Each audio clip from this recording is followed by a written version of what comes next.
창세기 6장 1절에서 22절 말씀 가운데 1절에서 12절 말씀을 함께 교독합니다. 사람이 땅 위에 번성하기 시작할 때에 그들에게서 딸들이 나니 하나님의 아들들이 사람의 딸들의 아름다움을 보고 자기들이 좋아하는 모든 여자를 아내로 삼는지라.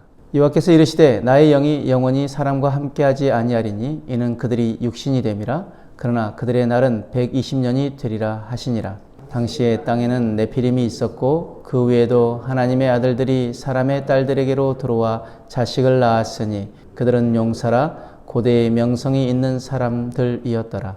여호와께서 사람의 죄악이 세상에 가득함과 그의 마음으로 생각하는 모든 계획이 항상 악할 뿐임을 보시고 땅 위에 사람 지으셨음을 한탄하사 마음에 근심하시고 이르시되 내가 창조한 사람을 내가 지면에서 쓸어버리되 사람으로부터 가축과 기는 것과 공중의 새까지 그리하리니 이는 내가 그것들을 지었음을 한탄함이니라 하시니라.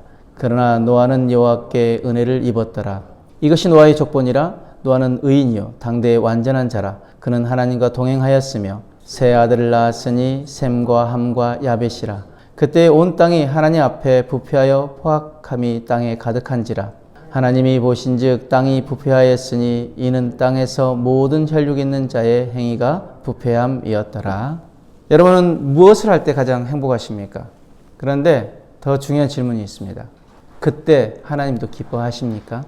우리가 즐거워하는 그 일이 하나님의 마음을 아프게 한다면 그것은 참된 행복이 아닙니다. 그것은 가장 비극적인 착각입니다. 왜냐하면 하나님의 근심 위에 세워진 행복은 반드시 무너질 수밖에 없기 때문입니다. 오늘 창세기 6장은 한 가지 질문을 우리 앞에 던집니다. 지금 하나님은 나를 보시며 기뻐하시는가? 아니면 마음 아파하며 근심하고 계시는가? 창세기 6장은 이렇게 시작합니다. 사람이 땅 위에 번성하기 시작할 때에 그들에게서 딸들이 나니 사람들은 번성했습니다. 사람이 많아졌고 사회가 커졌고 문화는 발전했습니다. 그런데 성경은 말합니다. 5절에 사람의 죄악이 세상에 가득해졌다고. 그리고 그 마음으로 생각하는 모든 계획이 항상 악하였다고 말합니다. 이상하지 않습니까? 번성했는데 죄악이 가득합니다. 망한 모습이 아니라 성공한 모습 속에 죄가 있었습니다. 왜 그렇습니까? 번성의 특징은 바쁨입니다. 바쁘다 보니 하나님을 놓칩니다. 바쁘다 보니 기준이 무너집니다. 결국 자기가 기준이 됩니다. 그래서 이런 일이 벌어집니다. 2절 말씀에 하나님의 아들들이 사람의 딸들의 아름다움을 보고 자기들이 좋아하는 모든 여자를 아내로 삼는지라. 문제는 결혼이 아닙니다. 문제는 자기들이 좋아하는 대로입니다. 죄가 무엇입니까? 내 감정, 내 판단, 내 욕망이 기준이 되는 것입니다. 하나님이 창조주이신데 내가 내 인생의 창조주 행세를 하는 것입니다. 이것은 자유가 아닙니다. 멸망의 시작입니다. 그래서 하나님은 이렇게 선언하십니다. 3절에 나의 영이 영원히 사람과 함께하지 아니하리니. 이 말씀은 무서운 심판의 선언입니다.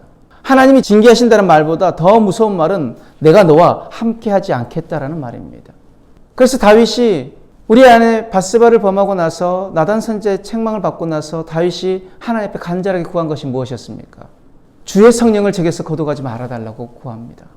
다윗은 가장 두려운 것이 자기의 자식을 잃는 것, 자기가 가지고 있는 것을 잃는 것이 아니라 하나님이 자기에서 떠나가시는 것을 가장 두려워했던 것입니다. 내가 너와 함께하지 않겠다.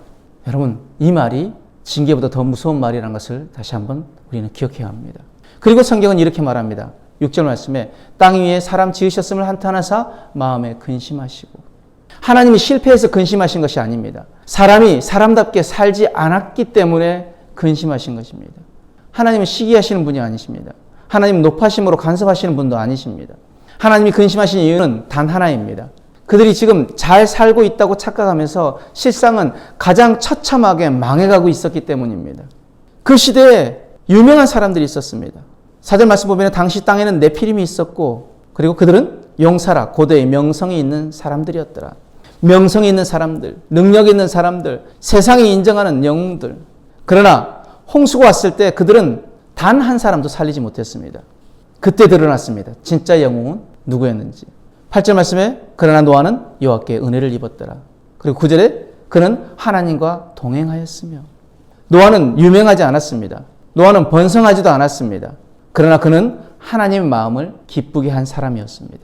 120년 동안 말도 안 되는 방주를 짓는 인생, 조롱받아도 멈추지 않는 인생, 결국 홍수 앞에서 세상이 우러러보는 영웅은 사라지고 하나님과 동행한 한 사람이 그 하나님의 역사를 이어갔습니다. 오늘 우리도 번성의 시대를 삽니다. 바쁘고 성과가 있고 결과가 있습니다. 그러나 하나님은 묻습니다. 그 길이 나를 기쁘게 하느냐? 그 선택이 나의 근심이 되진 않느냐? 번성 자체가 문제는 아닙니다. 문제는 하나님 없는 번성입니다. 하나님보다 앞서는 성공입니다. 하나님의 근심 위에 세워진 인생은 아무리 화려해도 결국 홍수 앞에 무너집니다. 오늘 우리는 이 말씀 가지고 이렇게 결단하길 원합니다. 첫 번째, 하나님의 기쁨이 되기 위해 하나님의 기준을 내 기준 위에 두겠습니다. 감정, 상황, 유익이 아니라 말씀 앞에서 하나님이 기뻐하시는 선택을 하겠습니다. 두 번째, 하나님의 기쁨이 되기 위해 세상적인 번성보다 하나님과의 동행을 선택하겠습니다. 결과보다 관계를, 성공보다 순종을 붙들겠습니다. 이 결단이 오늘 우리 안에 있기를 원합니다. 오늘도 우리의 삶이 하나님의 기쁨 되어지길 원합니다. 하나님의 근심이 아니라 저 여러분의 삶이 하나님의 기쁨 되어지는 삶이 되어지길 주님으로 축복합니다. 기도하겠습니다. 사랑의 주님, 오늘 우리의 삶을 비추어 주셔서 감사합니다. 우리가 하나님의 근심이 아니라 하나님의 기쁨이 되게 하여 주옵소서. 세상적인 번성보다 주님과의 동행을 선택하게 하시고 세상 끝날까지 주님과 함께 걷는 인생 되게 하여 주옵소서. 감사함이 예수님 이름으로 기도드렸습니다. 아멘.